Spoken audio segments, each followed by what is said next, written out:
Hi అండి, నమస్తే. Welcome back to our channel.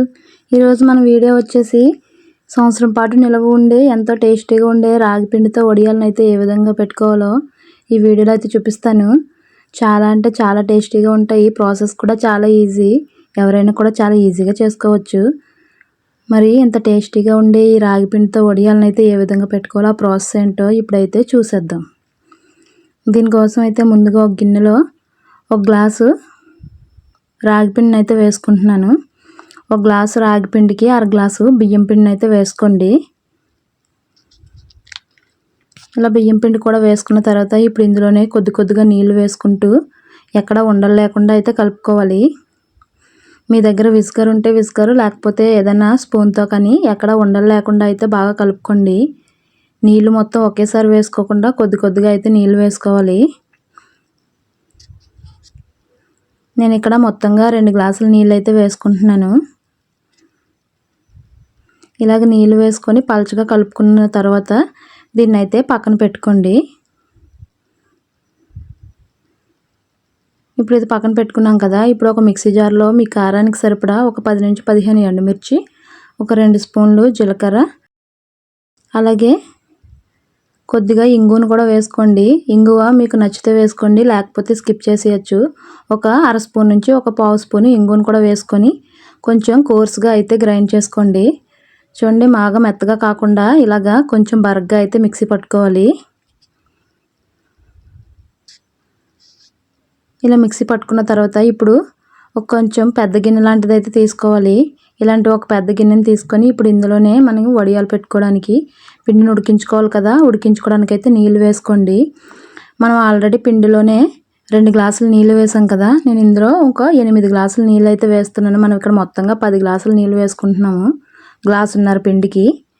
ఇప్పుడు ఇందులోనే రుచికి సరిపడా ఉప్పు కూడా వేసుకొని స్టవ్ ఆన్ చేసుకొని మంటని హై ఫ్లేమ్లో పెట్టుకొని అయితే మూత పెట్టుకొని ఎసరు బాగా మరగనివ్వండి.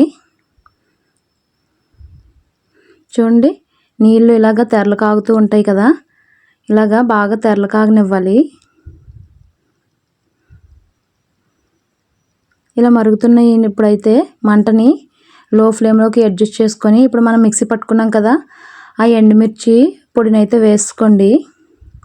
అలాగే ఇందులోనే 2 నుంచి 3 స్పూన్లు నువ్వులు కూడా వేసుకోండి. ఇలా నువ్వులు వేసుకోవడం వల్ల వడియాలు తినేటప్పుడు నువ్వులు పంటికి తగులుతూ టేస్ట్ అయితే చాలా బాగుంటుంది. ఇలా వేసుకున్న తర్వాత మరొకసారి బాగా కలుపుకోండి. ఇప్పుడు మనం కలిపి పెట్టుకున్నాం కదా రాగి పిండిని, మరొకసారి పిండి అడుగుని ఉండిపోతుంది కదా, ఒకసారి స్పూన్తో బాగా కలుపుకొని ఇప్పుడు ఈ మరుగుతున్న నీటిలో అయితే కొంచెంగా కలుపుకుంటూ వేసుకోండి. మంటని లో ఫ్లేమ్లో పెట్టుకొని ఇలా పిండిని వేసుకోండి, లేకపోతే అడుగు పట్టేస్తుంది. ఇలాగా గరిటతో కలుపుకుంటూ కొంచెంగా పిండిని వేసుకుంటూ ఉండండి. ఇలాగే మొత్తం పిండి అంతా వేసుకున్న తర్వాత మంటని మీడియం ఫ్లేమ్లోకి అయితే అడ్జస్ట్ చేసుకొని దీన్ని అయితే బాగా ఉడకనివ్వాలి. మనకి ఇక్కడ ఒక 10 నుంచి 15 నిమిషాలు అయినా సరే పిండి బాగా ఉడకాలి. పిండి ఎంత బాగా ఉడికితే మనకి వడియాలు అంత బాగా వస్తాయి. పిండి సరిగ్గా ఉడకకపోతే వడియాలు విరిగిపోవడం సరిగ్గా రావు. చూడండి, ఇప్పుడు మనకి పిండి బాగా ఉడికింది కదా, ఇలాగా ఉడుకుతుంటే కొంచెం దగ్గర పడుతుంటుంది. మీకు ఉడుకుతుంటేనే తెలుస్తుంది అది బాగా ఉడుకుతుందని. మనకి మంచి సువాసన కూడా వస్తూ ఉంటుంది. ఇలాగ ఒక పావు గంట ఉడికించిన తర్వాత అయితే స్టవ్ ఆఫ్ చేసుకోండి. స్టవ్ ఆఫ్ చేసుకొని మరీ బాగా చల్లారిపోకుండా అయితే మూత పెట్టుకొని పక్కన పెట్టుకోండి. ఇప్పుడు ఇలాంటి ఒక తడి క్లాత్ని అయితే తీసుకోవాలి. నేను ఇక్కడ కాటన్ శారీని అయితే తీసుకుంటున్నాను. ఇలా తడుపుకొని ఇలాగా 2 మడతల్లో వేసుకోండి. ఇలా వేసుకున్న తర్వాత ఇప్పుడైతే కొద్దిగా పిండిని తీసుకొని చూడండి ఇలాగా వడియాలు అయితే పెట్టుకోవాలి. కొద్దిగా గ్యాప్ ఇచ్చుకుంటూ అయితే వడియాలు పెట్టుకోండి. మనకి తీసేటప్పుడు వీలుగా ఉంటాయి తీయడానికి, అలాగే ఆరడానికి కూడా బాగుంటాయి. ఇలాగే వడియాలు అన్నిటిని కూడా పెట్టుకున్న తర్వాత వీటిని అయితే ఒక రోజంతా ఎండలో వదిలేస్తే బాగా ఎండిపోతాయి. చూడండి, ఒక రోజు తర్వాత చూపిస్తున్నాను, సాయంత్రానికి బాగా ఎండిపోయాయి. ఇలా ఎండిపోయిన వీటిని అయితే చూడండి వెనకాల ఇలాగ వాటర్ చల్లుకొని ఒక్క నిమిషం ఇలా వదిలేసామంటే మనకి తీసుకోవడానికి వడియాలు చాలా అంటే చాలా ఈజీగా వచ్చేస్తాయి. మనం ఇలా నీళ్లు చల్లకుండా అయితే వడియాలు అస్సలు రావు, క్లాత్ కూడా చిరిగిపోతుంది. అదే నీళ్లు చల్లామంటే చూడండి, చూస్తే మీకు అర్థమవుతుంది కదా ఎంత ఈజీగా వచ్చేస్తున్నాయో. ఇలాగే కొంచెం కొంచెంగా నీళ్ళు క్లాత్ వెనకాల చల్లుకుంటూ ఇలాగ వడియాలను అయితే మొత్తంగా తీసుకోండి. చూడండి, మొత్తం వడియాలన్నీ తీసుకొని ప్లేట్లో అయితే వేసుకున్నాను. ఇప్పుడైతే ఇవి కొద్దిగా తడిగా ఉంటాయి కదా, వీటిని అయితే ఒకరోజు ఎండలో అయితే ఉంచాలి. మనకి మొత్తంగా ఇలాగ తీసుకున్నవి అయితే బాగా ఎండ కాస్తే ఒక అరపూట అయినా సరే ఎండలో పెడితే సరిపోతుంది. చూడండి ఎంత బాగా వచ్చాయో కదా వడియాలు.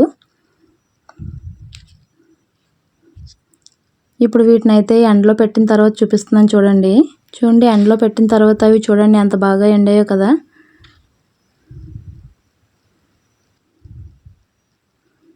మనం ఇలాగే వీటిని ఎయిర్ టైట్ బాక్స్లో స్టోర్ చేసుకుంటే మనకి 1 ఇయర్ స్టోర్ కూడా ఉంటాయి. ఇప్పుడైతే వీటిని ఆయిల్లో వేసి ఫ్రై చేసి చూపిస్తాను చూడండి ఎంత బాగా వస్తాయో. నూనె బాగా మరిగిన తర్వాత అయితే వీటిని వేసుకోండి. మనం పలచగా పెట్టుకున్నాం కదా, మనం వేసిన వెంటనే ఫ్రై అయిపోతాయి.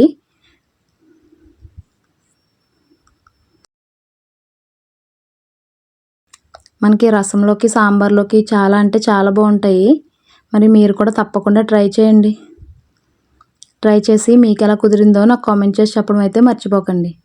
ఈ వీడియో కనుక నచ్చితే లైక్ చేయండి, అలాగే నా ఛానల్ని సబ్స్క్రైబ్ చేసుకోండి. పక్కనుండే బెల్ ఐకాన్ని క్లిక్ చేయడం మాత్రం మర్చిపోకండి. Thank you for watching. Bye. చూడండి వడియాలు ఎంత బాగా వచ్చాయో, చాలా క్రిస్పీగా ఉన్నాయి కదా. మరి మీరు కూడా తప్పకుండా ట్రై చేయండి మరి.